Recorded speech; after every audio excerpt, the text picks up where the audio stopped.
டாஸ்மாக் மூடுறாங்க அப்படிங்கறதே ஒரு நல்ல விஷயம். அதுல முன்ன பின்ன இருந்தா கூட இது புது ஆட்சி தானே.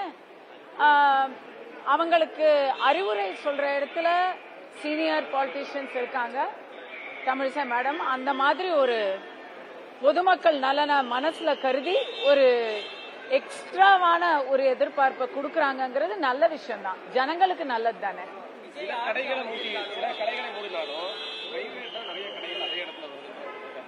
ஆக்சுவலி திருவொற்றியூர்ல கடையை மூடிட்டாங்க. கடைசியில தெருவே ரோடே எல்லாம் நம்முடைய குடிமக்கள் அங்க ரோட்டையே கடை மாதிரி மாத்திட்டாங்க. எல்லாத்தையுமே கவர்மெண்ட்டையும் எதிர்பார்க்க முடியாதுங்க. எத்தனையோ வருடமா 5 வருஷமா பழகிட்டாங்க திமுக ஆட்சியில. ஜனங்களையும் மாத்தணும். அது எனக்கு தெரிஞ்சு கொஞ்சம் டைம் ஆகும். அந்த டைம் கொடுக்கணும். என்னை பொறுத்த வரைக்கும் விஜய் அவர்கள் ஆட்சியில எண்ணம் இருக்கு. அதற்கான செயல்பாடுக்கு கொஞ்சம் டைம் கொடுக்கணும். நம்மளும் சப்போர்ட் பண்ணணும். நம்மளும் we have to cooperate.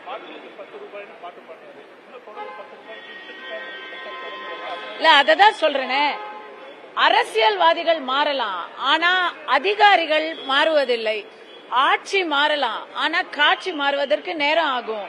அங்க அந்த லாஸ்ட் எண்ட்ல இருக்கிறவங்களை எல்லாம் புல் பண்ணணும் அப்படின்னு சொன்னா அதுக்கு விஜய்க்கு அந்த கட்டமைப்பு இப்ப இருக்க சான்ஸே இல்ல. எல்லாருமே புதுசு. எம்எல்ஏ வெற்றி சான்றிதழ வீட்டுல வச்சுட்டு அந்த பொண்ணு வருது. எனக்கு அந்த பொண்ணு 3 மாசமா தெரியும். ஏன்னா 3 மாசம் முன்னாடி ஃபர்ஸ்ட் டிபேட் என்னோட தான் பேசினாங்க அமைச்சர் கீர்த்தனா அவர்கள். யாருக்கும் எதுவும் தெரியாது. அது தப்பு கிடையாது, தெரிஞ்சுக்கலாம். நல்லது தெரியாதுன்னு நம்ம திட்டுறோம், அவங்களுக்கு தப்பும் தெரியாதுங்கிறது தானே உண்மை.